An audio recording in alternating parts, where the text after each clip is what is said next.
Quelques problèmes à vous appeler prophète, honorable, vous vous sentez à l'aise dans quelle appellation? Eh bien, sincèrement, je me sens à l'aise dans mon appellation traditionnelle d'Enlongia Korongo. Ça veut dire le grand maître de la sagesse Kongo. Voilà. Donc on va revenir, l'émission va porter un peu sur la destinée de l'homme noir. Oui. Parce qu'on a l'impression que les choses ne tournent pas très bien. Mais nous allons commencer quand même par Bundudia Kongo. Oui. Quelle est la quintessence de la philosophie Bundudia Kongo?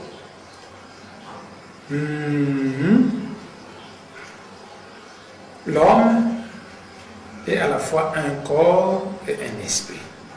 C'est comme vous voulez. Vous pouvez dire le corps et l'âme. L'homme a donc une double nature. Une nature matérielle et une nature immatérielle. Et la culture d'un peuple, c'est l'expression de l'âme de ce peuple dont sa langue est le véhicule principal. La culture d'un peuple englobe les valeurs morales de ce peuple, la vision du monde de ce peuple et les relations de ce peuple avec l'être suprême, les génies et les grands ancêtres. La culture, c'est comme un peu l'âme d'un peuple. Et tout peuple coupé de son passé, de sa culture, de sa tradition ancestrale est semblable à un arbre déraciné. Tôt ou tard, ce peuple fanera et sombrera dans le vide culturel qui favorise toutes les dominations.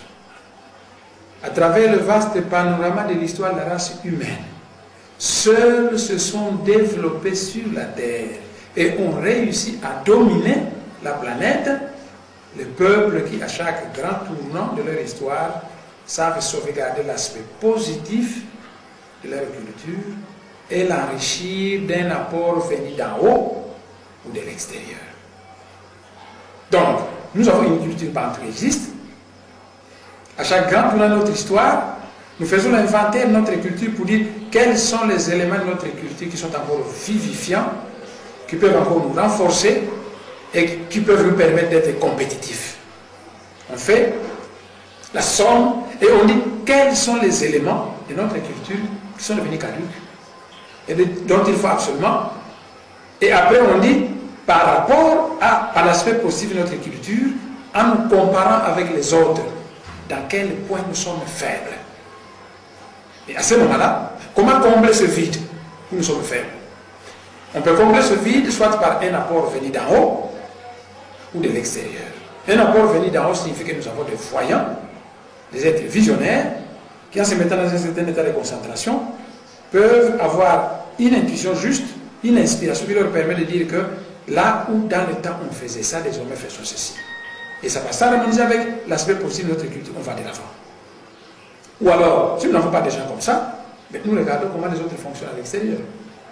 Parce que l'Europe actuelle, mais elle est venue copier en Égypte antique. Tous les Pythagore, les Thalès et autres qui ont fait la force de l'Europe, ils sont venus copier en Égypte. Donc nous aussi on peut le faire. La boussole, c'est une invention chinoise. Mais ce sont les Occidentaux qui ont tiré profit de ça en fabriquant des bateaux qui leur ont permis au XVe siècle de parcourir le monde entier finalement de le dominer. La poudre à canon, c'est une invention chinoise que l'Occident s'est accaparé. Hein? Il a exploité ça. Ça lui a permis d'aller de l'avant de fabriquer des armes à feu qui lui ont permis de dominer le monde. Les lettres, oui. Il y a énormément de cas comme ça. C'est donc cela l'occupation de alors, Bundudia Kongo, c'est un mouvement culturel qui a comme vocation réhabiliter l'aspect positif de la sagesse africaine. Vous voyez? Nous allons réhabiliter l'aspect positif de la sagesse africaine et pousser les Africains à acquérir la haute technologie moderne de la jonction entre l'aspect positif de la sagesse africaine et la haute technologie moderne, cette jonction va produire en Afrique une civilisation moderne particulièrement adaptée à la mentalité négro-africaine. Parce que la civilisation, c'est un milâtre. Excusez-moi d'utiliser un terme aussi imagé. La civilisation, c'est un milâtre dont le papa s'appelle la technologie et la maman s'appelle la culture. Chaque fois que la culture et la technologie se mettent ensemble, apparaît une troisième entité qui est la civilisation.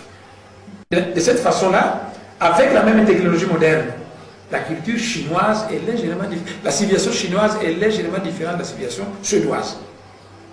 Et donc, vous n'avez qu'à aller voir en Chine, vous n'avez qu'à aller voir au Japon, aller comparer en Occident, vous verrez qu'avec la même technologie, mais la civilisation chinoise a ses particularités. Alors, c'est une civilisation particulièrement adaptée à la mentalité négro-africaine que nous voulons produire en Afrique. Mais alors là, il faut être visionnaire. Vous parlez de l'Afrique, mais dans l'intitulé, c'est Bundu Dia Congo. Là, ce n'est plus l'Afrique. Est-ce que vous ne réduisez pas le champ en l'amenant seulement au seul Congo? Absolument pas. Un, le maître Jésus, de son vivant, il avait 12 disciples. Tous les disciples étaient des Galiléens. À l'époque du maître Jésus, Israël, c'était 3 provinces, la Galilée, la Samarie et la Judée. Jésus était de la Galilée. Tous ses disciples étaient des Galiléens. Est-ce que Jésus réduisait son champ d'action? Non. Qu'est-ce que nous voulons faire? Je viens avec une philosophie. La toute première chose, quand je me suis réveillé, quand je suis devenu conscient, quand un être devient conscient, la première chose qu'il fait, il parle à ses amis les plus immédiats. Et puis il commence à balayer sa propre parcelle. Et avec le temps, c'est son quartier qu'il va balayer, c'est sa ville, c'est sa région d'origine, et puis s'élance à la conquête de l'extérieur.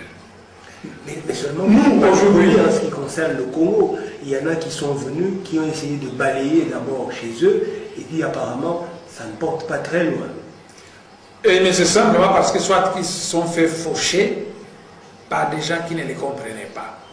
Le prophète Kimbangou, quand il était vivant, mais tous ses disciples étaient de Bakongo. L'église Kimbangou aujourd'hui, elle est au Kassai, elle est partout. Et les gens ne savent même pas que moi, quand j'ai reçu, quand j'ai été béni, quand j'ai été sacré, on m'a donné 2 grades. Le premier grade qu'on m'a donné, c'est le grand maître de la sagesse Congo. Et après, on a dit de moi que j'étais le veilleur silencieux du cœur de l'Afrique. Oh, le cœur de l'Afrique est composé de quoi? Des Bakongo, des Bangala, des Baluba, des Baswahili, depuis la côte atlantique jusqu'à la région des Grands Lacs. Le veilleur silencieux du cœur de l'Afrique. Alors, nous avons commencé par balayer l'espace culturel Congo, et petit à petit, nous allons mettre à nous étendre. C'est ça notre destinée. Les gens ne connaissent même pas la mission du royaume du Congo. Le royaume du Congo, ça fait peur, une fausse peur, une peur de gens qui ne connaissent pas. Le jour où tous les citoyens de l'Afrique centrale sont la vraie mission qu'on avait au royaume du Congo, mais ils vont devenir fous furieux et vouloir s'attaquer à ceux qui ont détruit ce royaume. Alors, un petit mot quand même sur vous-même, sur ce qui s'est passé, parce que quand on parle Bundu Dia Congo, on a une idée, on va dire un peu rébarbative, mais quand on vous rencontre, on est en face de quelqu'un de grand quand même, qui comprend le monde à vous entendre votre discours. Qu'est-ce qui s'est passé exactement pour que vous pensiez finalement que vous êtes éveillé? D'abord, la première chose, Congo veut dire quoi? Mais parce que quand vous arrivez au Kassai, chez les Bakuba, ils ont des localités qui s'appellent Kakongo. Or, les premiers ancêtres des Bakongo sont venus de l'espace, d'une planète Kakongo. Prenez ça très au sérieux. Je sais de quoi je parle et je pèse mes mots. La planète s'appelle Kakongo. Il y a Kakongo dans le Kassai. La région de Mbujimaï, allez fouiller les anciens villages. Et vous trouverez des villages là-bas dans la région de Mbujimaï qui s'appelaient Kikongo. Allez voir les vieillards Baluba illettrés. Parce que les jeunes Baluba, élevés à la culture occidentale, ils ont peut-être beaucoup perdu. Mais allez voir les vieillards. Allez au Congolo. Mais allez chez les Anamongo. Les Ntomba Bosamba, ils disent que la langue que Dieu avait donnée à leurs ancêtres s'appelle le Losiko. Allez chez les Ngombe de la région de l'Équateur. De manière de dire qu'adorer vos ancêtres s'appelait comment? Il s'appelait Akongo. Mais est-ce que vous vous connaissez par rapport au Congo? Les gens ne savent pas. Au fur et à mesure que on va se mettre à accomplir sa mission. Si la mission aujourd'hui n'est pas encore accomplie, c'est parce que dans notre pays, nous avons manqué de dirigeants visionnaires. C'est depuis l'époque du président Mobutu que j'avais demandé à ce qu'on me donne le moyen qui me permettrait de réveiller toutes les régions de l'Afrique centrale. Vous dites que ceux qui ont été élevés dans la culture occidentale, ils ne comprennent rien. Il faut aller demander aux vieux illettrés pour comprendre ça. Mais vous-même, vous avez été éduqué aussi à la culture occidentale. Oui. Qu'est-ce qui s'est passé pour connaître ce virage? Le virage s'est fait parce que, excusez-moi de ce que je vais dire, vraiment excusez-moi, les gens n'ont peut-être pas les moyens de le dire, mais quand le maître Jésus se mettait à dire au monde qu'il était le Fils de Dieu, hein, il était le seul à le savoir. D'ailleurs, c'est pourquoi les gens l'ont combattu.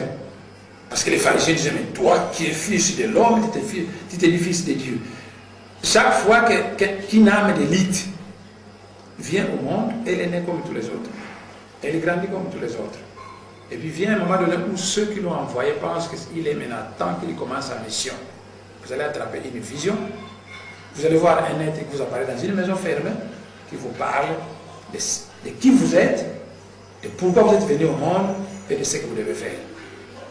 Il va y avoir une cérémonie de sacre au cours duquel on peut vous poser un sceptre de pouvoir sur la tête qui crache du feu sur vous et certaines facultés s'ouvrent en vous. Alors à partir de ce moment, vous découvrez et vous devenez ce que vous devez être. Alors, mais qui va vous faire ça? Et lui, il doit être... Quand vous êtes une âme d'élite, ce sont ceux qui vous ont envoyé en mission dans le monde physique qui font ça. Vous croyez que nous venons naître au hasard? Il y a une programmation. Vous dites qu'il faut qu'on vous impose quelque chose, un sacre, et en ce moment-là, vous allez vous découvrir. Vous avez vu le maître Jésus? Il est allé au Jourdain. Jean-Baptiste était là-bas. Oui, il y a eu Jean-Baptiste. Mais une fois qu'il a plongé, tout le monde allait se faire plonger dans l'eau. Quand Jésus va plonger dans l'eau, il y a une colombe qui vient de se poser sur sa tête. Et aujourd'hui, en Afrique, vous avez des gens qui ont un aigle sur leur tête, ou une étoile, et ainsi de suite. Alors, on va revenir à la destinée de l'Afrique. Vous dites que la civilisation, c'est le contact, vous dites de la culture et de la technologie. Oui. Alors, vous avez quand même l'idée de la civilisation un peu matérielle, plutôt que, on va dire, spirituelle. Parce que vous parlez des autres civilisations, vous faites allusion au monde occidental, vous parlez même de la compétitivité, pour être compétitif. Est-ce que ce n'est pas là un peu trop matérialisé la civilisation? Non. Vous savez, tout à l'heure, je vous ai défini la culture au sens des grands initiés. Vous voyez? Mais si vous prenez votre micro, que vous allez dans la rue, vous demandez au commun des mortels qu'est-ce que c'est la culture. Mais il va rapidement voir un nègre vêtu en raffia, avec des tam-tams, peut-être des tatouages, et des danses où il sautille. Il va peut-être voir des masques, des statuettes, et ça s'arrête là. C'est la vision mondaine de la culture. Elle n'est pas la vision des grands initiés. La vision mondaine de la culture ne conduira l'Afrique à rien. Mais si nous plongeons dans la définition de la culture au sens des grands initiés, il y a beaucoup d'éléments que nous allons dégager en Afrique et qui nous permettront... Je vais vous donner un exemple. Quand j'étais chef du laboratoire de bactériologie à l'Institut de médecine tropicale, j'avais vu des Américains qui sont venus me voir avec un formulaire où il y avait des questionnaires. Quand vous faites la diarrhée, quelle plante vous utilisez? Quand il y a des éruptions cutanées, c'est quelle plante vous utilisez? Quand c'est quelle plante? Quand c'est quelle plante? Quand c'est quelle plante? J'ai lu, en tant que connaisseur, je me suis dit, ils sont en train de chercher un médicament sur le sida. Ils ont pris les symptômes du sida, on les décrit aux Africains, on dit, en cas de ceci, quelle plante? Mais quand ils vont prendre toutes ces plantes, ils vont extraire le principe actif de ces plantes, ils vont faire les combinaisons nécessaires et un médicament va sortir. Quand le médicament sera sorti, vous allez créer Nzambeo, Moana Maria. Et vous allez oublier que même le vieillard, il était dans le village qui a donné la plante médicinale qui soignait tel effet, a participé à cette invention. Vous ne le saurez pas. Alors, il y a maintenant beaucoup de maladies, comme vous dit, si vous allez dans la médecine ordinaire, on ne peut pas soigner la maladie. Ça, il faut la médecine traditionnelle. On trouve une plante médicinale et elle soigne. Mon frère, est-ce que vous êtes conscient des médicaments fantastiques et non encore inventés au monde que nos pharmaciens africains pouvaient mettre sur pied s'ils étaient maîtres de la tradition ancestrale, particulièrement dans les chapitres des plantes médicinales? Et combien de Congolais sont soignés avec la médecine moderne? 20%, 30%. Ce serait être trop optimiste.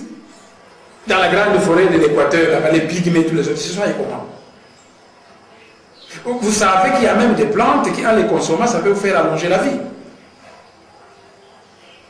Mais quand vous dites que, on a vu ce côté, que nous, on était des diables, et qu'on doit tout copier de l'extérieur, c'est justement l'un des éléments qui ont conduit la race noire actuellement à la stagnation. À un moment donné, cette race s'est mise à croire que être civilisé veut dire abandonner tout ce qui est ancestral et copier tout de l'extérieur. Ceux qui cherchent à copier tout de l'extérieur n'aboutissent à rien. Ceux qui avancent et qui dominent le monde sont ceux qui disent que nous avons déjà un patrimoine, l'aspect positif de ce patrimoine, nous les gardons. Qu'est-ce qui nous manque? Prenons ça à l'extérieur, ajoutons, et alors à ce moment, on va de la fin. Alors, vous avez parlé il y a quelque temps, vous avez fait allusion à l'Égypte antique, vous avez dit que les grands Grecs et Romains sont venus apprendre là-bas. Qu'est-ce qui a fait que cette Afrique, cette Égypte pharaonique, que les choses basculent et qu'on sent que l'Afrique, que les nègres se trouvent dans la situation où nous nous trouvons aujourd'hui, jusqu'au point de penser que le salut ne peut venir que de moi la Maria? Effectivement, l'émission est courte, mais si on avait suffisamment de temps, moi je pouvais vous avancer des preuves irréfutables. Si vous allez en Grèce, vous trouverez des documents écrits par les Pythagore et autres. Les lettres qu'ils écrivaient à leurs parents. Qui, eux, comme ils sont organisés, ils ont gardé ces lettres. Maintenant, les gens peuvent aller les lire. C'est comme toi, tu vas en Europe, et tu écris une lettre à ton papa. Papa n'a commandé n'importe où. Voilà, pour eux, eux aussi écrivaient des lettres comme ça. Qu'on a su sauvegarder. Dans une de ces lettres, Pythagore écrivait ceci, que je suis enfin arrivé en Égypte. Naturellement, nos professeurs sont des noirs de grande taille. Ils ont tellement de connaissances que nous avons l'impression de nous trouver devant des dieux au pluriel. Ces lettres existent. Ah, mais comment, vous me posez la question de savoir comment une pareille civilisation, et vous savez mon frère, aujourd'hui si vous êtes pauvre, si vous êtes pauvre aujourd'hui, que vous dites coûte que coûte, avant la fin de ma vie, moi je dois devenir quelqu'un de suffisamment africain, un patron avec des entreprises. Pour ça, je dois savoir gérer mon argent. Quand j'attrape quelque chose, je mange méticuleusement, j'économise, je travaille, je gère bien pour devenir un grand patron. Vous vous soumettez à une certaine discipline. Les gens qui réussissent dans la vie doivent se soumettre à une certaine discipline. Vous vous soumettez à une certaine discipline, cette discipline va se mettre à vous faire monter, jusqu'à atteindre la gloire. Vous atteignez la gloire, le monde souvent va commencer à vous décrire à partir du moment que vous avez atteint la gloire. Il ne savent pas le cheminement que vous avez suivi pour atteindre le sommet de la gloire. Après votre mort, vous léguez ça à vos enfants. Les enfants qui sont nés dans des conditions de richesse.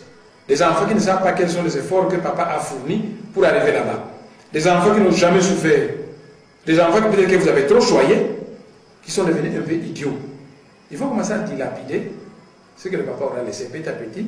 Vos affaires vont commencer à décliner jusqu'à ce qu'à un moment donné, les gens vont dire, mais comment la famille de M. X, qui était puissant, riche, adoré par tout le monde, était arrivé à ce niveau? Il y a même des gens qui vont se mettre à dire, mais ces enfants sont maudits. Mais les enfants ne sont pas du tout maudits. Les enfants ne sont pas du tout. Nous sommes dans un monde continuellement en compétition. Quand vous avez atteint l'apogée de la montagne, de la gloire, sachez qu'il y a des gens qui vont vous envier, qui vont tenter de vous mettre des pièges. Il faut savoir que c'est à partir d'une certaine discipline qu'on atteint le sommet. C'est ça la situation. Quand on n'arrive plus à maintenir la même discipline, on tombe et on se fait remplacer par les autres. C'est naturel. Qu'est-ce qui est arrivé? Oui. Dieu a voulu tenter une première expérience de civilisation en Afrique, de civilisation majeure. Une civilisation majeure, c'est une civilisation d'envergure mondiale. Une civilisation dont les impacts vont à l'échelon mondial. Dieu avait tenté une première expérience de civilisation majeure par la tête de l'Afrique. C'est l'Égypte. Pour ça, les Égyptiens anciens qui étaient des grands initiés étaient soumis à une certaine discipline de la vie, de par les êtres de l'espace. Aussi longtemps qu'ils ont respecté cette discipline, l'Égypte n'a fait que monter. Une fois qu'elle a atteint la gloire, que le peuple du monde entier commençait à venir apprendre en Égypte. Mais ceux qui venaient en Égypte, ils venaient aussi avec leurs coutumes. Il y avait des coutumes barbares que les Égyptiens se sont mis à copier par ceux qui les enviaient. Parce que quand on envie quelqu'un, on va tenter d'aller copier ses points forts. Mais quand on est étourdi, on copie n'importe quoi. Je vous donne un exemple. Beaucoup de Congolais vont en Europe. Qu'est-ce qu'ils copient souvent là-bas? Mais l'art de se donner des baisers, s'ils les jouent. L'art de boire du whisky. Ou à se faire des photos pornographiques. En allant en Europe, vous avez des télévisions qu'on fabrique. On ne fait pas copier ça. Les Européens fabriquent des avions. Nous ne voulons pas copier ça. On fabrique des... On ne fait pas copier. Nos hommes d'État sont promenés à travers le monde entier où on construit des ponts, des autoroutes, des villes ultramodernes. Ils ne copient pas ça. Ils vont copier comment boire le whisky, comment se donner des baisers. Donc ils vont copier la face sombre de l'Occident. Naturellement, ça va nous clouer au sol. Au lieu de copier la face lumineuse qui nous permettait d'aller de l'avant. Donc, en résumé, c'est quoi? Celui qui veut atteindre la gloire fournit une série d'efforts, mais souvent quand il atteint la gloire, les générations futures qui ne savent pas comment nous sommes parvenus là-bas, se mettent à ne pas respecter la discipline qui leur a permis de faire ça, et naturellement ils se mettent à dégringoler. Actuellement, les gens pensent que l'Occident, mais l'Occident est en train déjà de dégringoler, parce que la civilisation occidentale est en train de s'écarter de la discipline qui a conduit l'Occident à cette approche. Alors, donc c'est comme ça qu'on vous expliquez que l'Afrique, par l'Égypte, soit montée jusqu'au sommet et les générations d'après n'ont pas pu préserver ce que les anciens... Ce qui leur permis d'atteindre l'apogée. Et donc là, elle a basculé. Alors, l'Égypte s'est mise à sombrer. Quand l'Égypte s'est mise à sombrer, alors le Seigneur à Congo avait dit que je suis frustré. Ma prochaine expérience de civilisation majeure en Afrique partira du cœur de l'Afrique. C'est moi qui avais demandé à un peuple d'élite qui dans le temps habitait le pays des Madians, l'Égypte et même le pays d'Israël, une race noire. On a dit ces gens doivent quitter là où ils sont et on va aller les implanter au cœur de l'Afrique. Alors, vous dites que... Au cœur de l'Afrique, parce que la prochaine expérience de civilisation majeure partirait du cœur de l'Afrique. Mais pour ça, l'Afrique centrale doit être préparée. Alors, et on avait donné au royaume du Congo la mission de venir préparer le cœur de l'Afrique. C'est pourquoi on avait envoyé les Congo au cœur de l'Afrique. Parce qu'ils sont nés en Afrique du Nord. On va revenir à ça. Vous dites que le Seigneur à Congo a été frustré parce que la première civilisation majeure qu'il a essayé dans la tête de l'Afrique, ça a marché pendant des milliers d'années, et puis après, il y a eu il a été frustré parce qu'il ne s'attendait pas à ce que ça puisse sombrer. Sinon, autrement, il ne serait pas. Si c'était normal qu'à un moment donné, cela arrive, il ne serait pas frustré. Non, c'est-à-dire que l'univers est géré. Vous pouvez considérer l'univers comme la plus grande entreprise qui soit. Et considérer Dieu comme le grand entrepreneur et dans son usine on fabrique des étoiles, on fabrique des planètes, on fabrique des rayons cosmiques, on fabrique des plantes, des arbres, des hommes dans l'usine de Dieu. Cette usine a des contremaîtres après des génies de l'espace, et ce sont eux qui disent, conformément au plan divin, nous devons projeter tel genre de connaissances à tel endroit particulier pour permettre l'émergence de ceci. Donc ce sont ces êtres-là qui, ayant transmis la volonté de Dieu à ceux qui ont fondé l'Égypte, les ayant soumis à une certaine discipline, ce sont ceux-là qui ont dit, au nom du Seigneur à Congo, la prochaine expérience partira du cœur de l'Afrique. Alors, je reviens autrement. Est-ce qu'on peut penser qu'on ait une civilisation majeure qui reste en apogée éternellement? Ou bien, fatalement, il faut qu'elle sombre à un moment donné et elle doit être remplacée par une autre? Aussi longtemps que l'être humain n'aura pas atteint le degré d'évolution spirituelle voulu, tout ce que l'homme fera sur la terre va être limité dans le temps. Parce que de par l'aspect sombre de la nature humaine, viendrait toujours un moment donné où les choses risqueraient de chavirer. Mais il faudra que vous ayez des veilleurs qui surveillent continuellement pour dire attention, n'allez pas à gauche, attention, on commence à dévier et ainsi de suite. Mais très souvent quand ces gens-là apparaissent, ils sont toujours pris pour les plus grands ennemis à combattre. Les gens veulent me liquider dans ce pays, vous savez pourquoi? C'est parce que je suis porteur d'une révolution que pendant que vous ne la comprenez pas, les autres la comprennent. Alors, la civilisation majeure de l'Afrique, la deuxième qui partira du cœur, est-ce qu'elle pourra rester éternellement ou bien elle sera appelée à connaître le même sort que celle du nord de l'Afrique? Parce que vous dites aussi longtemps on vivra comme il. D'abord, je vais vous dire une chose. Comment naissent les grandes civilisations? Comment apparaissent les grandes inventions sur la planète Terre? Les gens peuvent raconter tout ce qu'ils veulent, c'est leur problème. Moi, j'ai mon opinion et personne ne peut me contredire parce qu'elle est basée sur la vérité éternelle. Toutes les grandes créations que vous faites viennent des esprits supérieurs. Et au fur et à mesure que l'être humain, qu'ils appellent l'animal est humain, hein, les esprits supérieurs vous appellent l'animal humain. Vous êtes tellement grossier que même la technologie occidentale trouve ça que c'est l'enfantillage. Alors, ce sont ces êtres-là qui disent, bon, au stade actuel, bon, tu vois, ils se promènent sur le dos d'un cheval, hein, on va leur permettre de fabriquer un petit véhicule. C'est eux qui prennent un moule d'invention qu'ils projettent dans la conscience des êtres sensibles. Et petit à petit, et quand, si aujourd'hui les êtres de l'espace décidaient de faire sombrer l'Occident, par exemple, vous savez ce qui va se passer? Ils vont faire naître au cœur de l'Afrique des armes d'élite. C'est-à-dire c'est un génie créateur. Ce n'est pas encore le cas. Attendez, c'est un génie créateur, des armes au pluriel. Ils disent par exemple que maintenant, le cœur de l'Afrique doit naître une civilisation majeure. Quand ils auront décidé ça, ils disent, pas encore décidé. Écoute, suivez-moi bien. Quand ils auront décidé ça, parce que maintenant je parle en termes d'exemple, quand ils auront décidé ça, qu'est-ce qu'ils font? Ils disent, il faut qu'on prépare le terrain.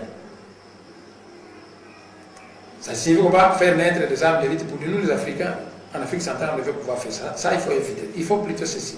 Vient un moment donné, ils disent, tous ces grands savants, les armes que nous projetons en Occident pour aller naître, désormais, ils iront naître au cœur de l'Afrique. Ils prennent même des armes plus lumineuses encore qui ont une technologie supérieure à celle-ci. Ils viennent naître ici. Mais avec eux, ils commencent à inventer des choses qui font que ce qu'il y a en Occident là-bas deviennent tout à fait des jeux d'enfants. Et à ce moment-là, les choses basculent. En langage symbolique des prophètes, le prophète Libanon disait qu'à cette époque-là, prévue par le Seigneur, le noir deviendra blanc et le blanc deviendra noir. Nous resterons les noirs, mais le rapport d'invention aura changé. Est-ce que quand on reprend la seule phrase de Maître Kimbangu en disant cela, est-ce que lui-même il n'avait pas une image noire du noir? Quand il dit le noir deviendra blanc, ça veut dire que c'est lui qui est supérieur et synonyme du blanc. Lui-même déjà, non, ce n'est pas des noirs. Il n'a pas utilisé un terme péjoratif. Oui, c'est que vous dites, peut-être une possibilité. Mais qu'est-ce qu'il voulait dire? Qu'à ce moment-là, le noir deviendra blanc. Écoute, le noir qui croit que tout ce qui peut faire sa gloire, toutes les inventions qui le plus deviennent, viendront toujours de l'Europe. Et se mettra en position tout à fait inversée. Ce n'est pas nécessairement que... Ne vous en faites pas. Le mot noir n'est pas nécessaire. Si Kimbangu utilise sa notion vraie qu'il connaît du noir, ça va vous étonner. Vous savez que dans les arts martiaux... Attendez, c'est imagé. Si vous permettez, c'est imagé. Je comprends ce que vous voulez faire, mais c'est dans la psychologie d'un peuple colonisé de l'époque qui voyait d'un côté une situation misérable et de l'autre côté une situation glorieuse. Mais tout grand initié, c'est ce qu'on appelle le noir en d'autres termes, sur des termes, dans les arts martiaux, l'homme le moins développé, il est ceinture blanc, et le plus avancé, il est ceinture noire. Dans le lieu saint de la Mecque, il y a une pierre de couleur noire, où tous les pèlerins de l'islam vont tourner. Au Vatican, mais il y a une statue d'une vierge noire avec un enfant. Cette statue a existé dans l'Empire romain avant même l'arrivée du christianisme. Donc, la couleur noire n'est pas toujours ce que les gens pensent. Derrière le soleil ici qui vous donne la lumière blanche, il y a un soleil noir qui est l'âme de ce soleil blanc. Sans ce soleil noir, votre soleil ici serait tout à fait nul. Vous savez qu'au-dessus de l'Afrique, à l'époque où les grands initiés bénissaient l'Afrique, les seigneurs de la planète Jupiter autrefois disaient: la race noire nous est fidèle et ne connaîtra jamais les calamités. À l'époque où vous étiez fidèles à la loi sacrée. Et à ce moment, les êtres de l'espace avaient mis un trou noir quelque part en Afrique Ce trou noir faisait qu'à l'époque, vous pouvez faire exploser des bombes atomiques, ça ne marcherait pas en Afrique. Mais ça a perdu son pouvoir. Donc noir, oui. Le tout dépend de... Je voudrais qu'on revienne au royaume, parce que vous avez dit que le Seigneur avait décidé que pour la deuxième fois, la grande civilisation viendrait du cœur de l'Afrique, et c'était probablement la mission du royaume Congo. Mais ça met quand même du temps, le royaume Congo. Non seulement que ça met du temps, mais les autres civilisations sont venues dévaster tout, et probablement il n'y a plus rien de traces du royaume. On peut dire que la mission du Seigneur n'a pas porté. Vous savez, ce sujet est tellement vaste que si je le résume trop brièvement, il y a une minorité de gens qui vont comprendre. La mission vous la faites pour le commun des mortels. Si je résume trop, les gens ne comprennent pas. Et si je m'étends trop, je risque d'aller au-delà des minutes de faire pour le mieux. Alors, vous savez, devant le Seigneur, 1000 ans sont comme un jour. Pour vous, quand Dieu promet, il faut que quand il promet aujourd'hui, le lendemain, ça se fait. Israël a été détruit par le général Titus en l'an 70. Le maître Jésus vient, les Juifs le rejettent. À un moment donné, le maître Jésus se promène avec ses disciples sur la montagne. Les disciples regardent en arrière, ils voient la ville de Jérusalem avec le temple étincelant. Ils veulent attirer l'attention de leur maître en disant: Maître, regarde un peu cette ville glorieuse. Parce que dans la conscience des disciples, c'était que le maître Jésus allait chasser les Romains, restaurer le royaume d'Israël. Donc lui serait le roi, Pierre serait le premier ministre, Judas le ministre des Finances. Maintenant, le maître commence à leur parler qu'il va s'en aller. On veut attirer son attention sur un temple somptueux, une ville capitale somptueuse où il devrait pouvoir régner. Maître, regarde un peu. Le maître Jésus qui regarde, il dit: en vérité, je vous le dis, l'heure vient où aucune pierre ne restera sur une autre pierre. C'est-à-dire que tout cela va être saccagé. Parce que l'Israël avait trahi son Dieu. Mais que l'État d'Israël allait être restauré. En l'an 70, quand le général Titus détruit Jérusalem, il y a eu la dispersion des Juifs à travers le monde entier. Mais ils avaient les prophéties qui leur disaient que leur pays allait être restauré. Il s'est passé combien d'années pour restaurer l'État d'Israël? De l'an 70 jusqu'à 1948 par David Ben Gourion. Faites la différence des milliers d'années. De telle manière que, d'abord, c'est la première chose que je dois écarter dans la tête des gens. Les gens qui pensent que quand Dieu promet aujourd'hui, demain cela va se faire. Mais Dieu est éternel. Devant lui, 1000 ans, 2000 ans, c'est zéro. Mais écoutez ce qui s'était passé. Oui. Qu'est-ce qui s'était passé? Quand ces décisions avaient été prises, un grand initié, Mbemba Zulu, ça veut dire l'aigle du ciel, mais c'est le nom d'un initié, va ramasser les tribus Congo qui habitaient dans le nord pour les conduire vers le cœur de l'Afrique. Ils sont descendus jusqu'au niveau du Zimbabwe. Depuis le Zimbabwe, ils sont allés dans le désert de Kalahari. Mais un groupe de Bakongo perdu a plongé en Afrique du Sud. Ils sont devenus les Zoulous et les Lemba. Ils sont ici des mêmes ancêtres. Les Zoulous sont ici des mêmes ancêtres que les Bakongo. Zoulou en Kikongo veut dire le ciel. Allez demander à ces Zoulous, ils vous disent que nous sommes les fils du ciel parce que nos premiers ancêtres venaient du ciel. Effectivement, nos premiers ancêtres venaient d'une planète appelée Kakongo, qui est dans la périphérie du soleil Sirius, dans le haut cosmos. Tu vois? Donc, le groupe de troupes à partir du Zimbabwe plonge dans le désert de Kalahari, tandis que les Bakongo perdus continuent sur leur lancée et deviennent les Zoulous et les Lemba d'Afrique du Sud. Alors, après le désert de Kalahari, les Bakongo commencent à occuper la terre d'Angola, qui va être transformée en royaume du Congo. Donc, lors de l'occupation partout de l'Afrique centrale, on va occuper le vaste territoire africain qui va depuis. Mais ce territoire était peuplé de pygmées dans le temps. Il y a eu beaucoup de tribulations pour s'instaurer, pour s'asseoir, pour stabiliser. Et après, maintenant, ils commençaient à recevoir une certaine sagesse dont ils avaient la mission de transmettre sur toute l'étendue de l'Afrique centrale. C'est cela qui devait se mettre à préparer le continent, l'Afrique centrale, à sa future mission. Cette mission se passerait comment? Que quand une certaine préparation aurait eu lieu, un roi céleste viendrait, un extraterrestre, il viendrait d'une certaine planète, il viendrait naître ici au cœur de l'Afrique. Il viendrait avec 12 adjoints. Parce que dans la préparation, il était dit que toute l'Afrique centrale devrait être transformée en un seul pays de type confédéral composé de 12 provinces. C'est-à-dire qu'il faut écarter Congo, l'Angola, la Zambie, vous écartez toutes ces frontières, vous écartez toutes les frontières de la République démocratique du Congo, vous enlevez les frontières de Centrafrique, du Gabon, du Cameroun, vous en faites un même pays. Et vous les divisez en 12 provinces. Alors, au temps prévu par le Seigneur, cet extraterrestre viendra avec 12 adjoints. L'un de ces adjoints prendrait la direction d'une de ces provinces, et leur chef suprême serait alors le roi de l'Afrique centrale.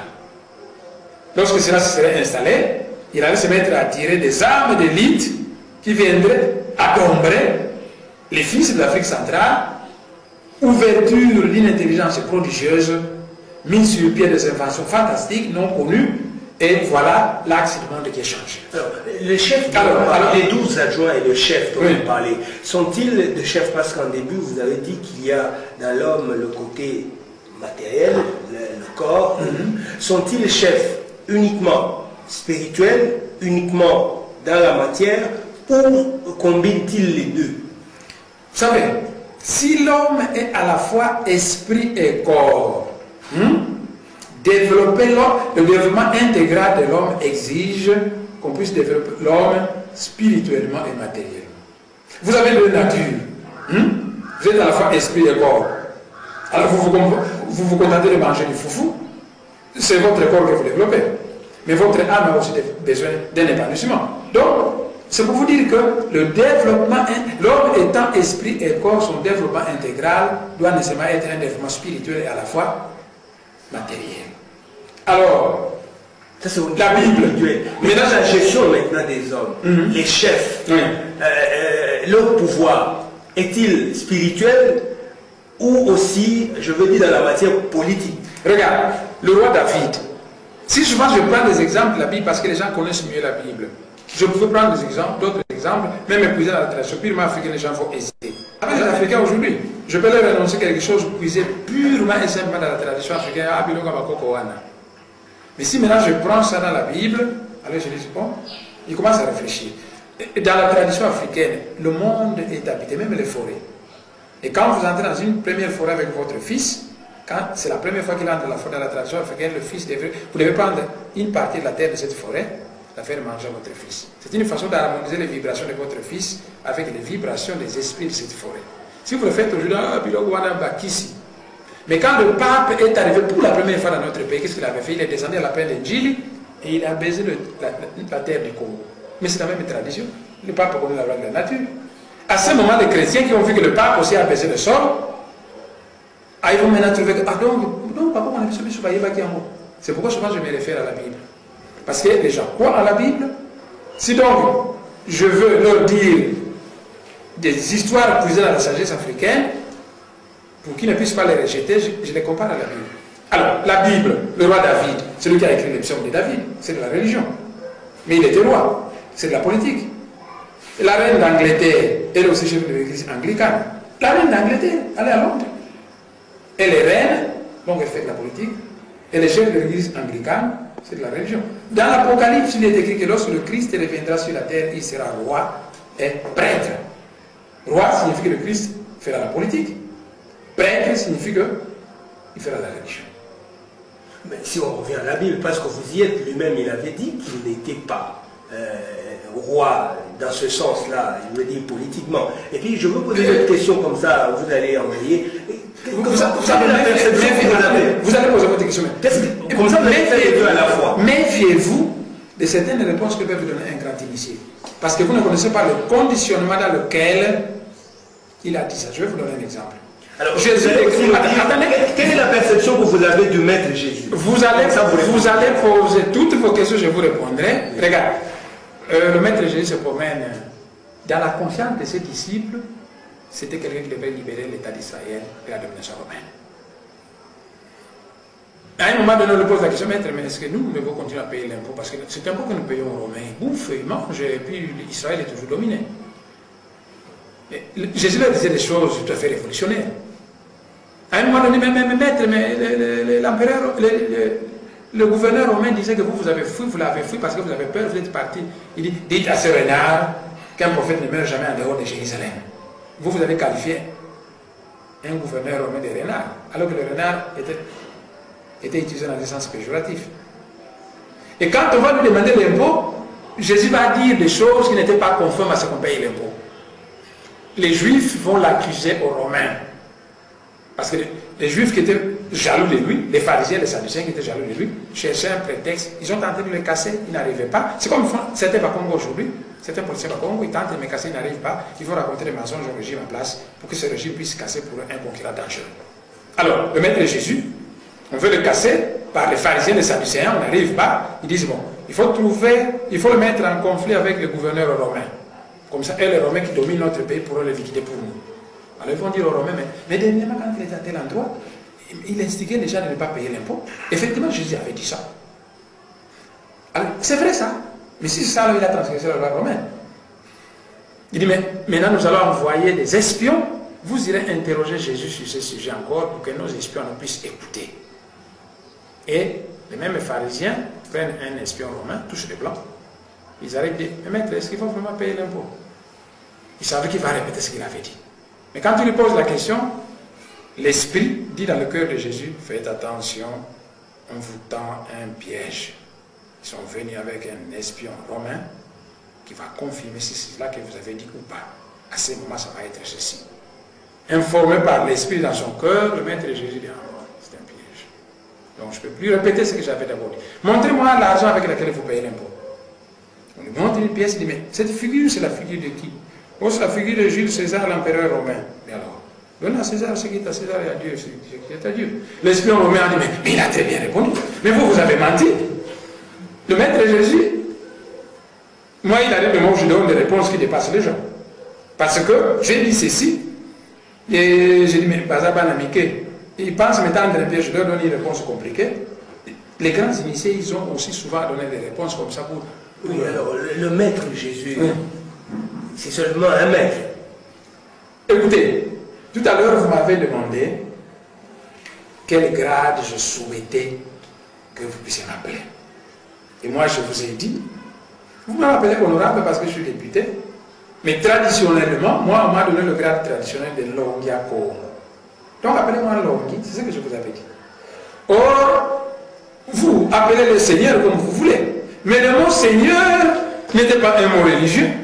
C'était le terme qu'on utilisait au Moyen-Âge aux propriétaires terriens qui faisaient souffrir les serfs, ceux qui n'avaient pas de terre. Mais c'était un mot féodal, c'était un mot impérialiste. Seigneur. Les seigneurs, c'était les propriétaires terriens. Ceux qui n'avaient pas de terre, les serfs, ils allaient traverser les terres des seigneurs qui les malmenaient. Et aujourd'hui, Maître Jésus, vous l'appelez Seigneur parce que le mot Seigneur a évolué. Il a maintenant une autre signification. Quand il était vivant, on l'appelait Rabbi. Et le mot Rabbi francisé devient rabbin. Et allez en Israël, vous avez des rabbis aujourd'hui. Je vous donne l'exemple de Yosef Obadia, un rabbi juif de l'époque actuelle. Il est à la tête d'un mouvement politico-religieux en Israël. Et ce mouvement politico-religieux qu'on appelle le mouvement ultra-orthodoxe chasse à des députés au Parlement israélien. Meir Kahane, il est aussi patron, mais il est mort. Il était le chef d'un mouvement K avec H à la fin, K comme Kananga, K avec H à la fin, un mouvement K, un mouvement politico-religieux qui avait aussi des députés au Parlement israélien. Donc, quand vous séparez, quand il a dit ça, c'était trop spirituel. N'oubliez pas qu'Israël était un royaume théocratique. C'est cela qu'on des divins rois. Oui, doit-on revenir parce que ça, c'était ça. Parce que c'était ça le plan de Dieu. L'humanité a cassé ça. On lui a laissé la liberté de gérer. Les choses ne marchent pas. Et alors la Bible dit que quand le Christ reviendra, il sera roi et prêtre. Alors, l'Afrique doit-elle revenir à la théocratie pour finalement arriver à cette civilisation? Si nous installons la théocratie aujourd'hui, 9 gens se disent les choses ne marcheront pas. Pourquoi? Parce que beaucoup de gens qui parlent des dieux ne sont souvent pas des dieux, des gens nobles spirituellement. Maintenant, c'est n'importe qui prend la Bible, c'est n'importe qui raconte n'importe quoi, même quand sa vie personnelle est très sale. Alors vous allez dire théocratie veut dire le pasteur X doit encore mener la politique, ça peut ne pas marcher. Mais la vraie théocratie, c'est quoi? C'est regarder les Africains spiritualisés et voir au-dessus de leur tête un aigle ou une étoile. Alors ce sont des armes qui sont reconnues réellement dans le monde spirituel, qui sont des êtres spiritualisés. À ce moment-là. Et qui doit faire ça? Mais qui va les reconnaître?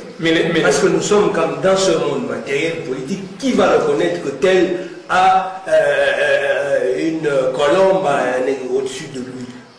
C'est un mécanisme qu'il faut installer. Quand le mécanisme va fonctionner, cela pourrait se faire. Mais n'oubliez pas qu'aujourd'hui, il y a beaucoup d'Occidentaux, d'Asiatiques, d'Américains et autres qui viennent en Afrique, qui regardent même dans vos maternités, quand vos enfants naissent, et qui voient certaines âmes d'élite, porteurs de signes. Mon frère, il est extrêmement dangereux d'être un être dont Dieu a promis de grandes choses, qui sont vues par les autres, et dont vous-même vous n'êtes pas conscient. Parce que celui-là, il vous regarde, tiens, c'est lui, mais il a un aigle au-dessus de sa tête, plus tard il va devenir très puissant. Si ça me fait plaisir, puisque vous-même vous êtes inconscient, c'est ce qui va vous arriver. Si ça me fait plaisir, moi je vous aide à cultiver ça pour que ça arrive très rapidement.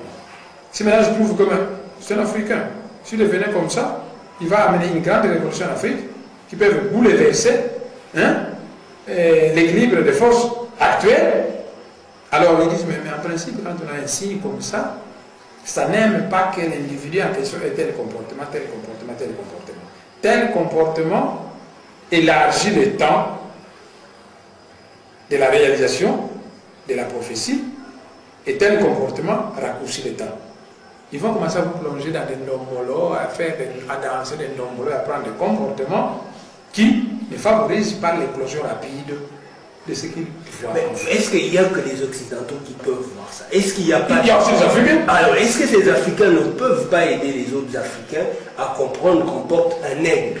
Est-ce qu'il ne faut pas revenir à l'initiation? Vous-même qui êtes grand quelque part, que faut-il faire pour que ceux qui portent cela se rendent compte qu'ils portent quelque chose pour arriver finalement à écouter le temps de la réalisation de chacun, mais aussi finalement de la réalisation de la civilisation de l'Afrique? Vous soulevez un problème majeur, mais qui est lié à une difficulté quand nous l'abordons sur le plan humain. Parce que je vous ai dit que pour l'homme, si je vous promets quelque chose aujourd'hui, il faut que demain vous voyez ça. Si ça prend du temps, vous trouvez que peut-être que ça ne tient pas. Et puis ça va se mettre peut-être à prendre du temps, vous risquez un jour de vous décourager et de plonger dans la boue. Les gens parlent de l'Haïti par exemple et son retard. Mais l'Haïti est victime d'un complot. Donc, la situation actuelle de l'Haïti a une part de responsabilité aux Haïtiens eux-mêmes. Ils ont leur part de responsabilité. Et en dehors de cette part de responsabilité, il y a à côté un grand complot international qui avait pesé sur l'Haïti. Parce qu'à une époque où tous les pays étaient colonisés, l'Haïti va se donner l'audace d'avoir l'indépendance. Si on avait laissé faire les gens que les choses marchent, ça allait être un mauvais exemple pour tous les pays colonisés. Alors à cette époque-là, les gens qui dominaient le monde ont boutiqué des complots qui sont passés par plusieurs canaux. Un premier canal, on dit, il vient d'avoir l'indépendance, mais les pays les plus forts aujourd'hui font du camp de ceux qui colonisent. Nous allons nous liguer pour ne pas permettre une éclosion. Nous allons nous liguer pour faire en sorte que chaque fois qu'une arme d'élite prendrait la tête de l'Haïti, nous le combattons jusqu'à le faire assassiner.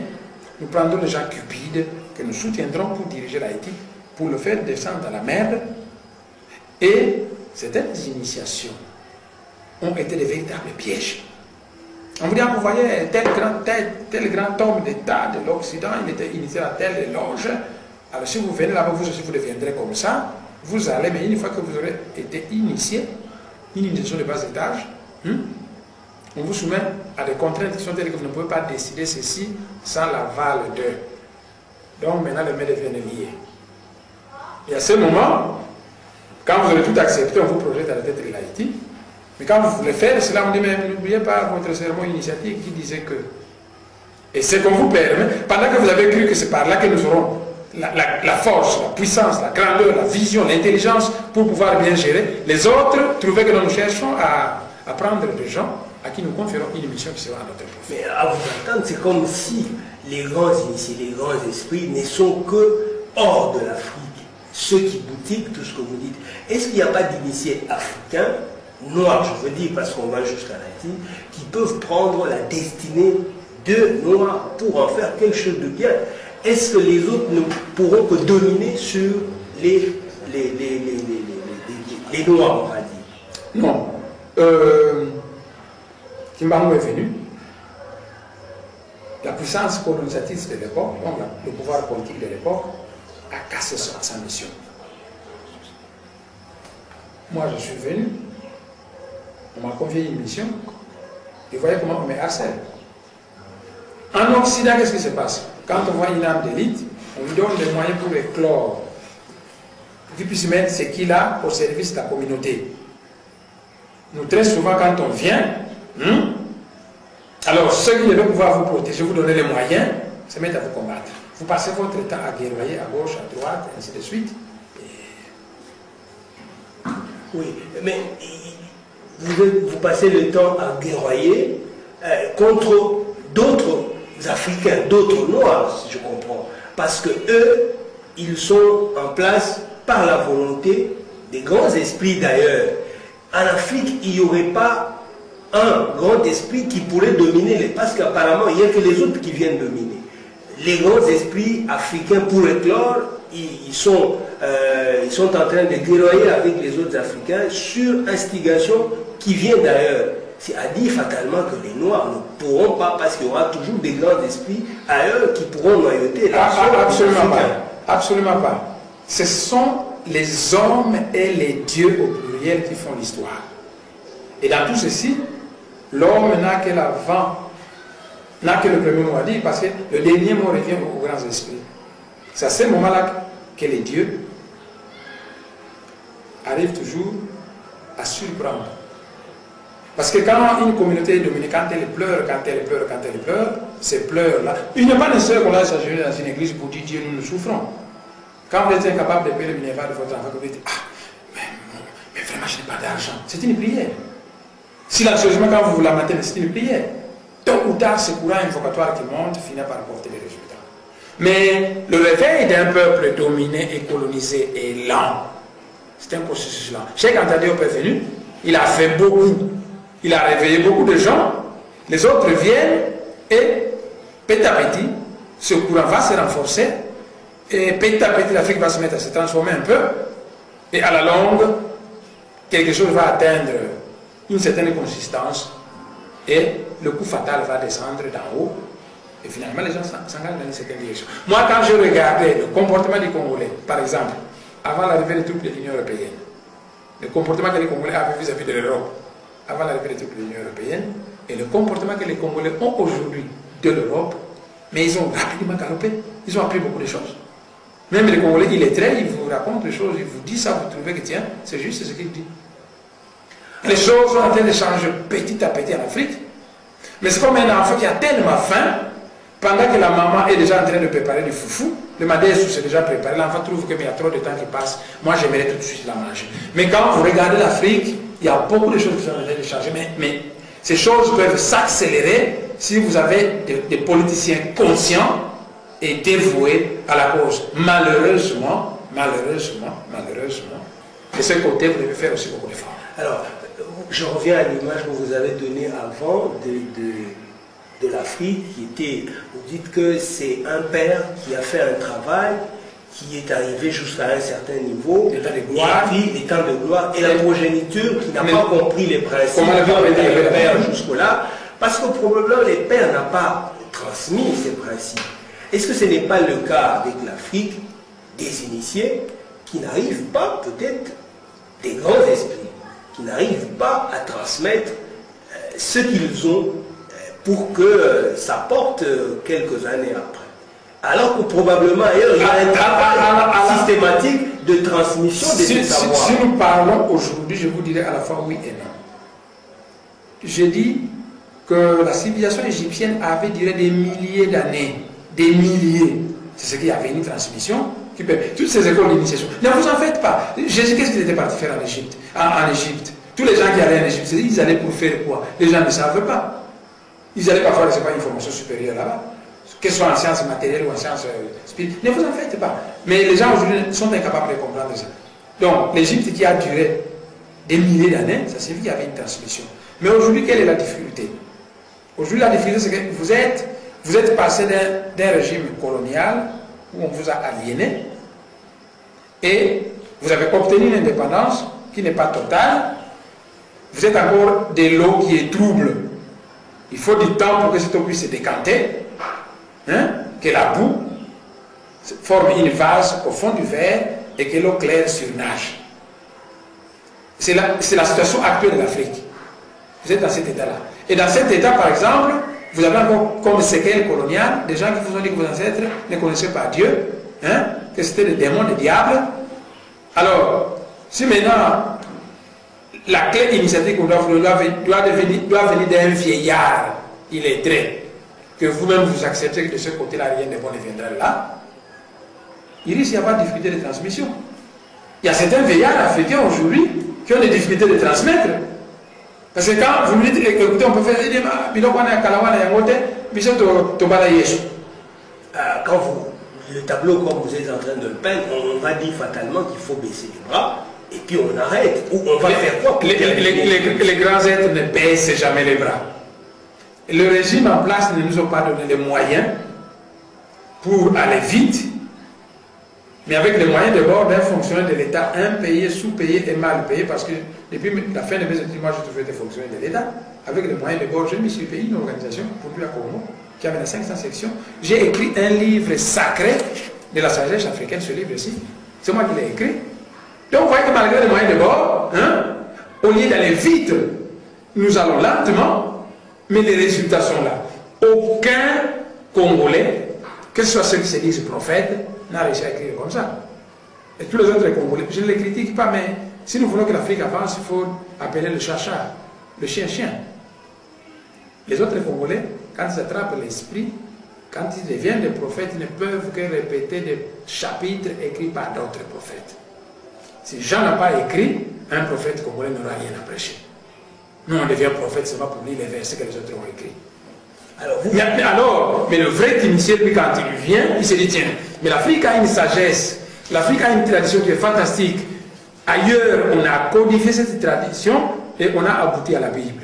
Ailleurs, on a codifié, on a abouti au Coran. Nous, en Afrique, on n'a pas fait ce travail. Nous avons donc une lacune. Je vais combler cette lacune et le livre est là. Voilà. Donc, malgré les moyens de bord, nous avançons petit à petit. Nous essayons. Allez au Kassai aujourd'hui, vous trouvez des gens qui lisent les Congolais, mes écrits. Allez au Qatar, mais ils me demandent les Congolais. Allez dans l'Équateur, allez à Kisangani, petit à petit, avec des petits moyens de bord, ça pénètre, la graine est en train de partir.